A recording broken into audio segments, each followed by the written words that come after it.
இப்போ வந்து ஐஏஎஸ் ஆஃபீஸராக நம்ம மாறிட்டோம்னு வச்சுக்கோங்க, மக்களை ஸ்டடி பண்ணணும். மக்களை ஸ்டடி பண்ண உனக்கு வரவே வராது. ஒரு மக்களை வந்து ஊடுருவ தெரியணும். என்னை பார்க்க ஒருத்தர் வர்றாரு அப்படின்னா நான் அவரை பார்த்த உடனே அவரை ஐடென்டிட்டி பண்ணணும், வந்திருக்கிறது யார் அப்படின்னு. பழைய படம்லாம் பார்த்தீங்கன்னா தெரியும், கிருஷ்ணன் வந்து கர்ணன் முன்னாடி வேஷம் போட்டு போவார். கர்ணனுக்கு தெரியும் வேஷம் போட்டு வந்திருக்கிறது யாரு, கிருஷ்ணன் தான் அப்படின்னு தெரியும். அந்த படம் உண்மையா பொய்யா நமக்கு தெரியாது, அந்த கதை உண்மையா பொய்யான்னு தெரியாது. ஆனால் அந்த சம்பவம் நம்மளால பண்ண முடியுமானா கண்டிப்பாக பண்ண முடியும். பயிற்சினால அது சாத்தியம். அப்போ என் முன்னாடி ஒருத்தர் நிற்கிறாருன்னா அவரை ஊடுருவி பார்க்க எனக்கு தெரியணும். ஒரு ஐஏஎஸ் அதிகாரிக்கு அது தெரியணும், ஐபிஎஸ் அதிகாரிக்கு அது தெரியணும். அவ்வளோ பேர் உன்னை வந்து சந்திப்பாங்க. உன்னுடைய ஒரு கையெழுத்து அவங்க வாழ்க்கையை மாற்றும். அவங்கள அரை மணி நேரம் வச்சு உட்கார வச்சு கேட்டுட்டு இருக்க முடியாது. ஒரு நாள் ஃபுல்லாக அவன் அலுவலகத்துக்கு வெளியே வச்சு அவங்களை காத்திருக்க வைக்க முடியாது. பார்த்த உடனே தெரியணும் என்ன பிரச்சனை அப்படின்னு, என்ன செய்யணும்னு தெரியணும் வித்தின் செகண்ட். இந்த 3 வகுப்பு அதை கொடுக்கணும். இந்த 3 வகுப்புல இந்த 2 அதை கொடுத்துருமானா சொதப்பிடும். இல்லை இந்த 3 வகுப்புல இது மட்டும் கொடுத்துருமானா சொதப்பிடும். ஒரு கட்டத்தில் அது ஃபெயிலியராக இருக்கும். நீ எடுக்கிற முடிவு எல்லாமே தப்பு தப்பாகவே இருக்கு. சரின்னு அப்போ தெரியும், அடுத்த நிமிஷமே அது தப்பா இருக்கு. ஸோ உன்னுடைய சீனியர்ஸ் எல்லாம் உன்னை வேற மாதிரி ஹேண்டில் பண்ணுவாங்க. உன்னை நம்பி வந்தான் பாரு அந்த பப்ளிக், அந்த பொதுமக்கள் கூட்டம், அவங்களுக்கு எதிரியே நீ தான். இது இன்னைக்கு அதிகம். சிவில் சர்வீஸ் எழுதி பாஸ் ஆன பிறகு 5 வருஷம் 3 வருஷம் 7 வருஷத்துல ரிசைன் பண்ணிட்டு திருப்பி வந்து கோச்சிங் சென்டர் ஆரம்பிக்கிறாங்க, ஐஏஎஸ் அகாடமி. அந்த சீட்டுக்கு நீங்க போற வழி எப்படி தெரியுமான்னு சொல்லித்தராங்க. இந்த வெங்காயம் தான் என்ன பண்ணிச்சு, 6 வருஷத்துல அங்க உட்கார முடியாம ரிசைன் பண்ணிட்டு வந்து கோச்சிங் நடக்குது. அந்த கோச்சிங் எப்படி இருக்கும்? என்ன மாதிரி தோத்துட்டு வந்தா பரவாயில்ல, முயற்சி பண்ணோம் தோத்துட்டோம் அதனால அகாடமி ஆரம்பிச்சோம்னா பரவாயில்ல. ஜெயிச்ச ஒருத்தன் அந்த வேலையை விட்டுட்டு வந்து திருப்பி அகாடமி நடத்துறாங்கன்னா, ஒன்று ஒரு பெரிய அணுகுண்டுல பாதிக்கப்பட்டு உனக்கு கை கால் போய் விஆர்எஸ் கொடுத்துட்டு வந்திருக்கணும், இல்லை மெண்டல் ஆகிட்டேன்னு சொல்லிட்டு வந்திருக்கணும். அங்கே இருக்க முடியாம அந்த சீட்டில் உட்கார முடியாம, அது நெருப்பு மாதிரி இருக்காங்க அந்த சீட்டு, அதில் பெட்டாக்ஸ் உட்கார மாட்டேங்குது. உடனே விஆர்எஸ் கொடுத்துட்டு வெளியே வந்து கோச்சிங் சென்டர் வேறு. இவங்க தான் இன்டர்வியூவில் என்னென்னா சர்வீஸ் பண்ண வந்தேன்னு சொன்னாங்க. ஊடுருவ முடியல, பயம், பொதுமக்களை பார்த்து பயம், ஹேண்டில் பண்ண முடியல, நடுங்குது. அதிகாரம் இருக்கு என்கிட்ட, நான் ஐஏஎஸ்ங்கிற அதிகாரம் இருக்கு, ஐபிஎஸ் இருக்கு, நான் சொன்ன அடுத்த நிமிஷம் உன்னை தூக்கி ஜெயிலில் போட்டுருவாங்க. ஏதோ ஒரு காரணத்தை வச்சு உன்னை 6 மாதம் வெளியே வராமல் கூட என்னால் பண்ண முடியும். ஆனால் உன்னை சந்திக்கும் போது எனக்கு நடுங்குது, அதை என்னால் அக்செப்ட் பண்ண முடியல, கண்டினியூ ஆகிட்டே இருக்குது.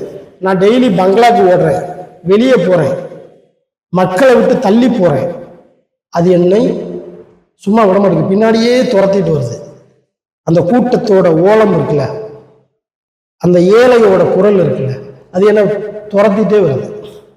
உடனே விஆர்எஸ். அப்புறம் வெளியே வந்துட்டு நீங்கள் மக்களுக்கு எப்படி சர்வீஸ் செய்யணும் தெரியுமா, இது ஒரு கூட்டம் வேற நம்புது பார்த்துக்கா. இதான் இன்னைக்கு அதிகம், இன்னுமே இது ரொம்ப அதிகமாக. எனக்கு அதை பற்றிலாம் கவலை இல்லை, அது அவங்களுடைய பிஸ்னஸ், அவங்களுக்கு முடியுது பண்ணுறாங்க, எனக்கு முடியல நான் பண்ணலை, இந்த வார்த்தையோடு சொல்லிட்டு போயிடும். ஆனால் இங்கே தேவை என்னன்னா, ஒரு பப்ளிக்கை ஊடுருவம் உனக்கு தெரியும். 21 வயசில் அது வரணும், பார்த்த உடனே கண்டுபிடிக்கணும் வந்திருக்கிறது யார் அப்படின்னு. வருதா வரல ப்ராக்டிஸ் பண்ணு, வருதா வரல ப்ராக்டிஸ் பண்ணு. இல்லை இந்த கோயிலுக்கு போய் சாமி கும்பிட்டா வந்துடும் அப்படியெல்லாம் வராது. இல்லை என் ஜாதகப்படி இத்தனை வயசில் அது வந்துடும் அப்படியெல்லாம் வராது. இல்லை எங்கள் அப்பாவுக்கு அது உண்டு, எனக்கு அது அப்படி ஜெனட்டிக்காக வந்துடும் அப்படியெல்லாம் வராது. அல்காரிதமே வேறவங்க கையில் இருக்குது. அப்புறம் அப்பா இது எப்படி வரும், அப்பா பிளட்டு வேணா இருக்கும், சிந்தனை ஃபுல்லாக இன்னொருத்தனா இருக்கும். அப்போ என்ன அப்படின்னா, மக்களை ஊடுருவணும், பார்த்தோன்னு நீ கண்டுபிடி. நீ கொண்டு வர திட்டம் இருக்குல்ல, அதை எவனாலையும் அழிக்கக்கூடாது. அந்த மாதிரி அந்த ஸ்கீம் இருக்கும். நீ ஒரு இடத்த விட்டு வெளியே போறல, டிரான்ஸ்ஃபர் ஆகி போற, ப்ரமோஷன் ஆகி போகும்போது அடுத்த அந்த இடத்துல வந்து இன்னொரு அதிகாரி உட்காருவார்ல, அந்த சீட்டு வந்து அவ்வளோ அனலாக சுடணும், உட்காரவே கூடாது. அடுத்து வர்ற அதிகாரி நெருப்பா இருக்கும். இதுக்கு முன்னாடி இங்கே உட்கார்ந்துருந்த நபர் யாரு, அந்த டிமாண்ட் வேணும். 21 வயசுல அது வரும். கல்லூரி எல்லாம் முடிச்சுட்டு வரலாமான்னா அதுக்கு நமக்கு டைம் இழுத்துரும். ஆனால் ஃபிசிக்கல் ஆர் மென்டலி நான் ஃபிட் ஆக மாட்டேன். ஏன்னா ஆல்ரெடி நான் வேற ஒருத்தங்க கட்டுப்பாட்டில் வளர்ந்துட்டு இருக்கேன். ஸோ கல்லூரி முடிச்சுட்டு சிவில் சர்வீஸ் ஆரம்பிக்கும் போது கண்டிப்பாக நீ மிஸ் ஆகிடும். மிஸ் ஆகாமல் ஜெயிச்சிட்டேன். டெல்லி போனேன், 3 வருஷம் படித்தேன், ஐஏஎஸ் ஆகிட்டேன். சென்னையில் இருந்தேன், ஐஏஎஸ் ஆகிட்டேன். அப்புறம் நீ என்ன பண்ணுறன்னு தான் தெரியுது. இங்கே முடிஞ்சு போச்சு. மொத்த சிஸ்டம் என்ன ஆகுது? கொலாப்ஸ். நம்மளுடைய ஒரு தொகுதியோட எம்எல்ஏ சரியில்லை, 5 வருஷத்துக்கு அடுத்து ஒரு தேர்தல் வருது, ஆளை மாற்றிடலாம். சிஎம் சரியில்லை, ஆளை மாற்றிடலாம். பிரதமர் சரியில்லை, ஆளை மாற்றிடலாம். சிவில் சர்வெண்ட்டை ஏன்னா ஒன்று அப்பாயிண்ட் பண்ணுறதே ஜனாதிபதி. உன் மேலே ஈஸியாக நடவடிக்கை எடுக்கவும் முடியாது. வெயிட்டிங் லிஸ்ட்டில் வேணால் வைக்கலாம், சஸ்பென்ஸ் வேணால் வேணாம், சம்பளம்லாம் நிற்காது. 60 வயசு வரைக்கும் உனக்கு உன் மேலே எந்த இதையும் பண்ண முடியாது. டம்மி போஸ்ட் அப்படின்னலாம் நம்ம பேசுவோமா இல்லையா? அதையே போய் நீ வேறு மாதிரி மாற்றிடலாம். இந்த சகாயம் ஐஏஎஸ்லாம் அதை பண்ணாங்க, டம்மி போஸ்ட்டுன்னு சொல்லுவாங்க. பட் அதையே பிரம்மாண்டமாக மாற்றிடுவாங்க. நிறைய ஐபிஎஸ் ஆஃபீஸர் அதை பண்ணியிருக்காங்க, நம்மளுடைய சீனியர்ஸ். அப்போ என்னென்னா இந்த வகுப்போட நோக்கம் என்னென்னா மக்களை ஊடுருவது. எப்படி ஊடுருவது? டெய்லி ஒருத்தரை பார்த்துக்கிட்டே இரு, அவர்கிட்ட ஃபீட்பேக் எடுத்துகிட்டே இரு. வந்துருமா? குழம்பிடுவேன், மன உளைச்சல் ஆயிடுவேன். எங்கே இன்னைக்கு ட்ரை பண்ணி பாரு, புதுசாக 2 பேரை யாராச்சும் போய் சந்தி, அவரை நீயே கணிச்சிரு. இவர் இப்படித்தான் இருப்பார், இவர் அப்படித்தான் இருப்பார். 1000 எண்ணங்கள் உள்ளே தோணும். நீ அங்கே கணிக்கிறதுக்குள்ளே இங்கே பிடிச்சிருவார். அப்படியே உள்ளே தோணும், இவர் இப்படித்தான், இவர் அப்படித்தான். கடைசியில் உன்னால் ஒரு மனநிலைக்கு வரவே முடியாது. சரி, அடுத்ததை ட்ரை பண்ணுனா நீ மன உளைச்சல் ஆயிடுவேன். 3வது நபரை பார்க்க போனோன்னு வச்சுக்கோ, உனக்கு குற்ற உணர்ச்சி வந்துடும். 4வது நபரை பார்த்து ஓடிடுவேன். அப்போ இப்போ இருந்தே சிவில் சர்வீஸுக்கு தயாராகிற இந்த காலத்திலேயே மக்களை ஊடுருவ கற்றுக்கணும். அதுதான் என்னுடைய நோக்கமே. இந்த விஷயமே அதுக்கான வகுப்பு தான். இந்த 3 வகுப்புமே அது. ஆனால் 3ஐ பிரிச்சிருக்கேன். ஆனால் இருக்கையில் ரொம்ப எளிமை இந்த வகுப்பு. ஆனால் செய்ய முடியாது. எப்படி சாத்தியம்? ஸோ ஃபஸ்ட்டு வர்மா கிளாஸில் ஏற்கனவே நம்ம நிறைய இதை பற்றி பேசியிருக்கோம். இந்த வர்மா வகுப்பை பொறுத்த வரைக்கும் 2 விஷயம் பண்ணணும். அந்த 2 விஷயம் பண்ணாமல் ஏதோ ஒரு விஷயத்தை மட்டும் நீ பண்ணுன அப்படின்னா, ஸோ எக்ஸ் ஃபார்முலாங்கிறதுக்கு மீனிங் என்ன அப்படின்னா, இதுதான் எக்ஸ். வர்மக்கலையில் ஸ்ட்ரோக் வரும், பக்கவாதம். கை இப்படி திரும்பிடும், கால் இப்படி திரும்பிடும், வாய் இப்படி கோணிடும். அப்படி கோணும்போது அவங்களால நடக்க முடியாது, பெட்டில் இருப்பாங்க. இப்போ இந்த பக்கம் தானே வந்திருக்கு, அப்போ இந்த பக்கம் தானே பாதிச்சிருக்கணும் அப்படின்னு கேட்டால் இல்லை.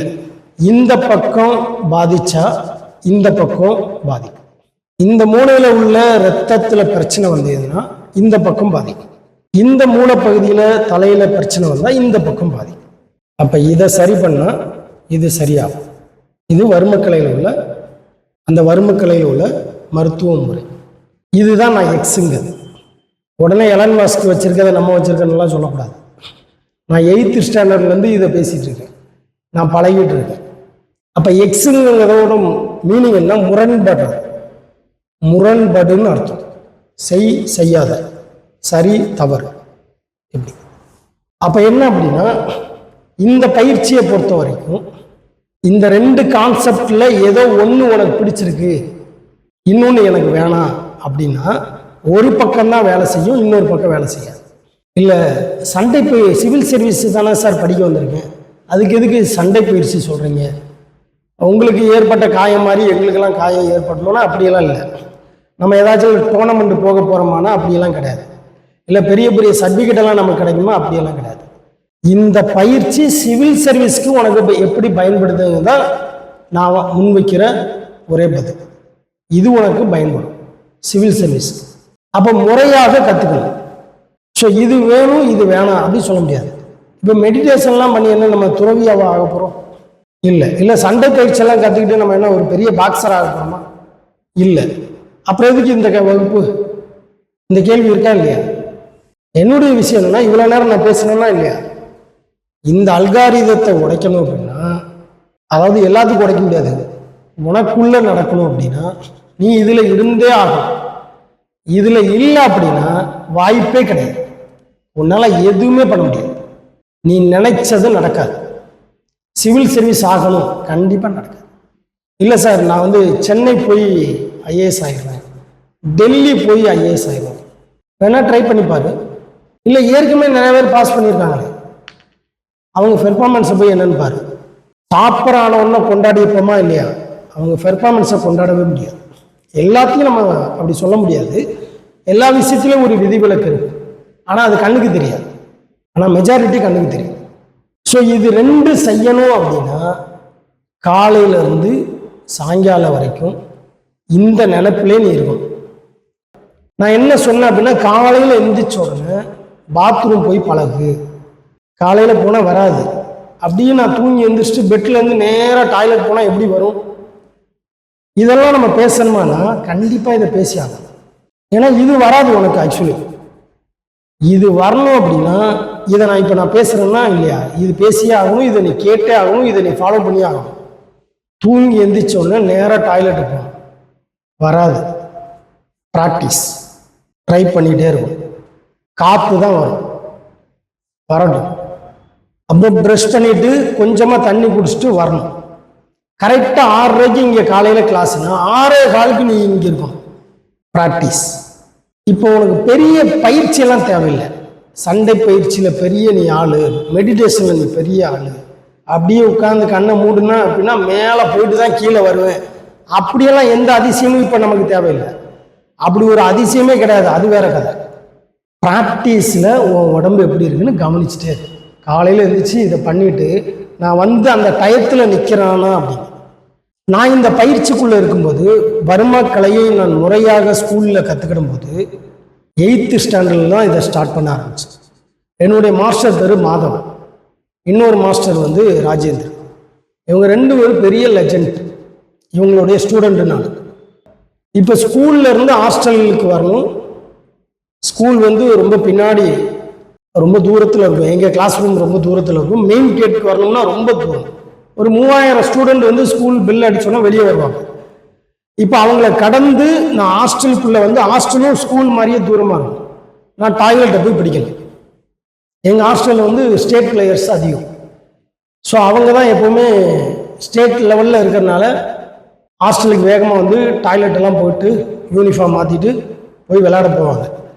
அவங்க வாலிபால், ஃபுட்பால், பாஸ்கெட் பால் அப்படின்னு அங்கீகரிக்கப்பட்ட பல விளையாட்டோட பெரிய ஜாம்பவான் என் ஃப்ரெண்ட்ஸ் எல்லாம். என்னுடைய கலையில் எங்களுக்கு அங்கீகாரமே கிடையாது. மார்ஷியல் ஆர்ட் படித்தா எங்கள் ஸ்கூலில் அங்கீகாரமே கிடையாது.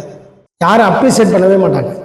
ரெண்டாவது, இதுக்கு இப்போ வெளியே பெரிய ஸ்போர்ட்ஸ் லெவலில் மதிப்பு கிடையாது. இதெல்லாம் அன்றைய நடைமுறை பிரச்சனை. இன்றைக்கி அப்படி இல்லை. இன்றைக்கி ஒரு பெரிய அங்கீகாரம் இருக்குது. மார்ஷியல் ஆர்ட்டில் இருக்குது, வறுமை கலைக்கு இருக்குது. அப்போது அந்த மனநிலை வேறு. அப்போது ஸ்கூல் கிளாஸ் ரூமில் இருந்து ஹாஸ்டல் டாய்லெட்டை பிடிக்கிறதுக்கு நான் எடுக்கிற தூரம், நான் ஓடுற வேகம், எனக்குள்ளே இருந்த ஆர்வம் இருக்குல்ல, அதுதான் இப்போ நான் நின்று பேசுகிறேன்னா இல்லையா அதோட முதலீடு. ஒருவேளை அதை நான் ஸ்லோ பண்ணியிருந்தா, ஒருவேளை அந்த இடத்துல எல்லாரையும் மாதிரியும் பின்னாடியே இவங்க முன்னாடி போட்டு நான் பின்னாடி போகிறேன், இல்லை மெதுவாக போவேன், என்ன பிரச்சனை, அவரே நம்ம சாரே லேட்டாக தான் வருவார் அப்படின்னு சொல்லி நான் நினச்சிருந்தால் இந்த அகாடமியே இருக்காது. இப்போ நான் இந்த அகாடமியை கொண்டு வந்திருக்க மாட்டேன். இப்படி நான் பேசுறதுக்கு வாய்ப்பே கிடையாது. எல்லா விதத்துக்கும் என்னுடைய மாஸ்டர் தான் காரணம். ஆனால் அவர் எனக்கு எதுவுமே சொல்லித்தரல. ஆனால் நான் எடுத்த முயற்சி இருக்குல்ல, அது அவர் எனக்கு சொல்லி தராததெல்லாம் கற்றுக்கிட வச்சது. அவர் எனக்கு சில விஷயத்த சொல்லி தராமல் இருந்திருப்பாரு. அவர் சொல்லி தராமலே அவரிடமிருந்து நான் கற்றுக்கிட்டேன். இதனால தான் நான் சொல்லுவேன், விருப்பம் உங்களுக்கு வேணும்.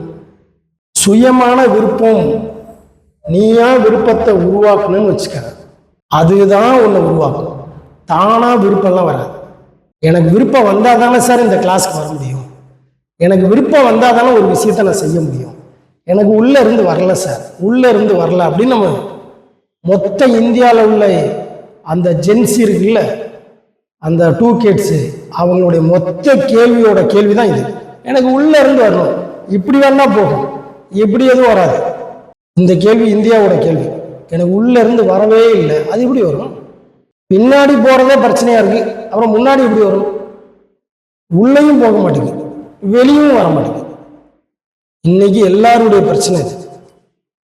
ஆனால் என் நோக்கம் மட்டும் பெரிய நோக்கமாக இருக்குது, ஐஏஎஸ் ஆகிடும்.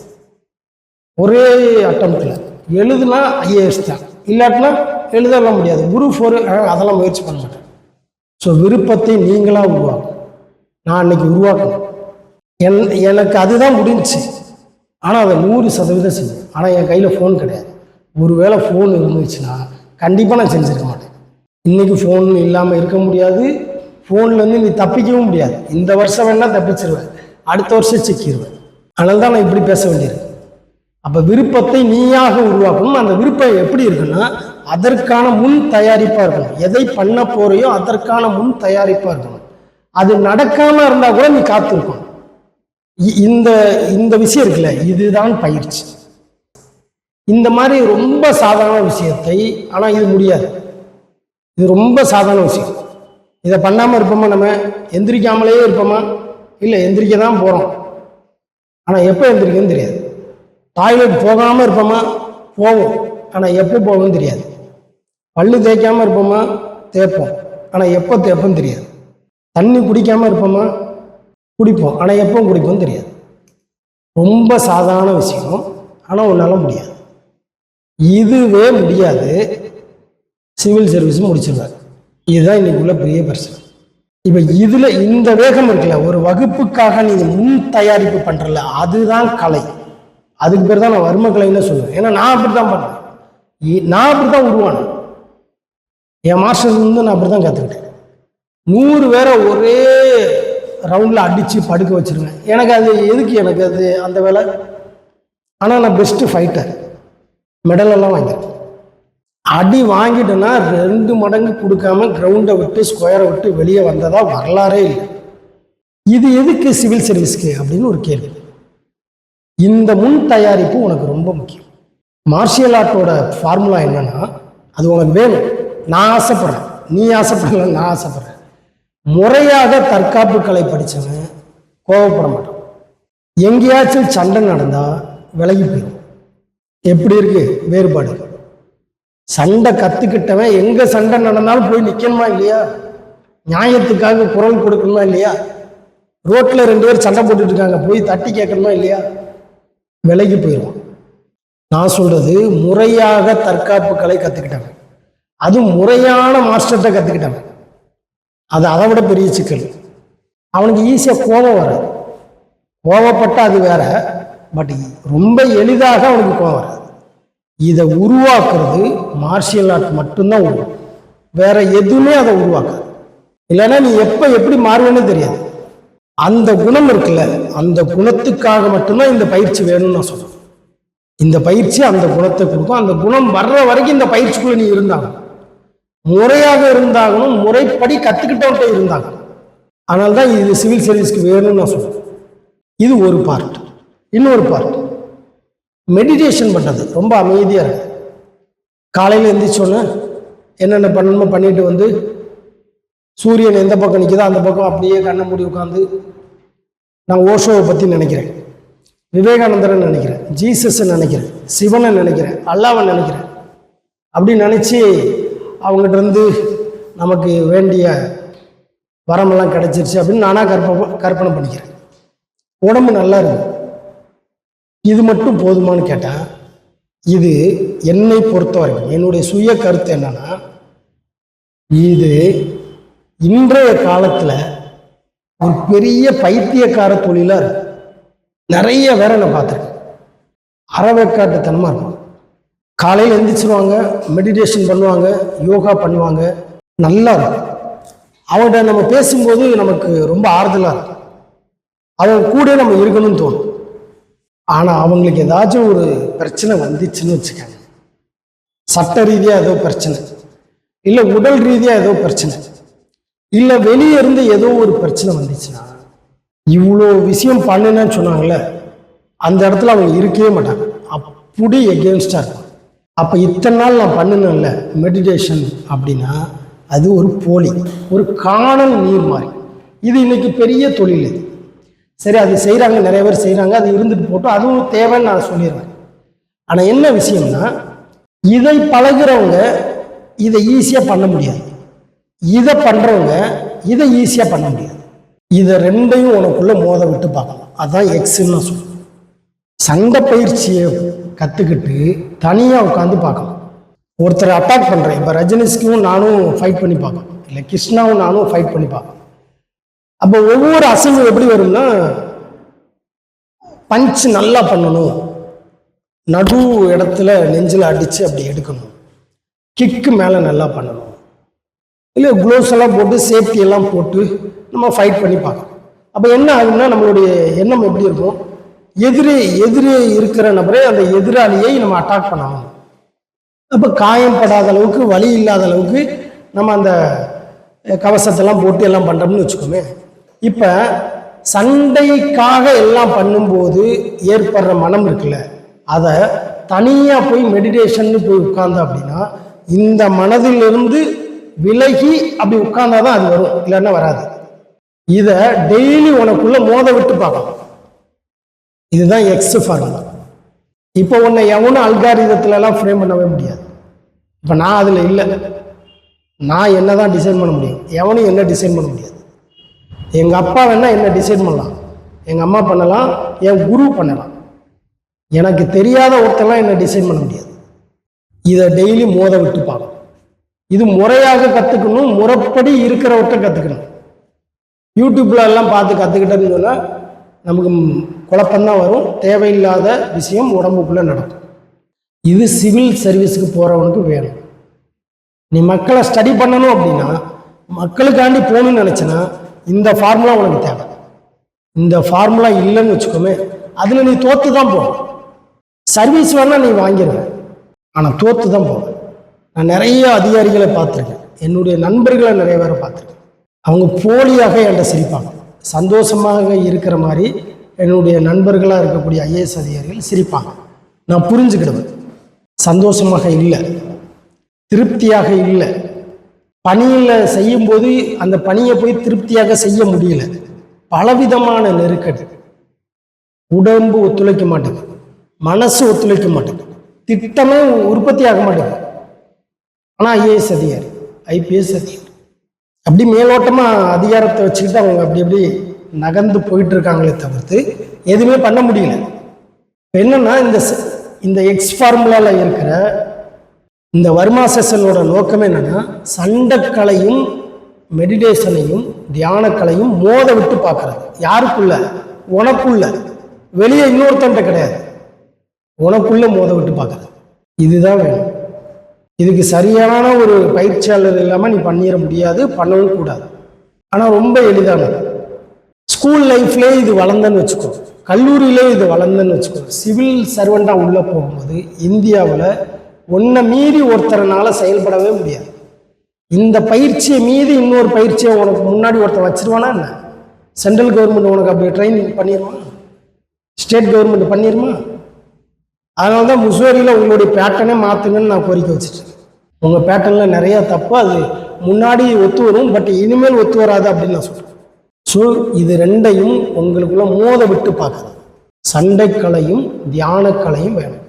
அது ஸ்கூல் லைஃப்லேயே வேணும், கல்லூரி லைஃப்லேயே வேணும். கல்லூரியை முடிச்சுட்டு வெளியே வரும்போது நீ வேற ஆள், உன்னை வேற யாரும் டிசைன் பண்ண முடியாது, நீ தான் உன்னை டிசைன் பண்ணியிருக்க.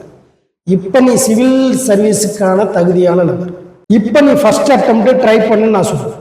ஏன்? இந்த பயிற்சி மீது வைக்கிற நம்பிக்கை. இந்த பயிற்சி ரொம்ப முக்கியம். இன்னைக்கு அதை சிவில் சர்வீஸ்க்கு ஏற்ற மாதிரி நான் மாற்றுறேன். உனக்குள்ள நீ இந்த முரண்பாடுக்குள்ள வளரணும். இந்த முரண்பாடு தேவை, இந்த கிராஸ் தேவை, இந்த எக்ஸ் ஃபார்முலா தேவை. இதுக்குள்ளதான் இருந்தாலும் ரொம்ப இயல்பா இதை கொண்டு வரணும். காலையில் எழுந்திரிச்சு கிளம்பி வர்ற அந்த முன் தயாரிப்பு இருக்குல்ல, அந்த ஆர்வம் இருக்குல்ல, அதுதான் வர்மக்கலையோட ஃபர்ஸ்ட் ஸ்டெப். அது இல்லாமல் நீ கட்டாயத்தில் வருவல்ல, அதுக்கு நீ வராமலே இருக்கிறது நல்லது, இந்த வகுப்பை பண்ணாமல் இருக்கிறது நல்லது. ஏன்னா அது உன்னுடைய டைரக்ஷனே மாற்றிடும்.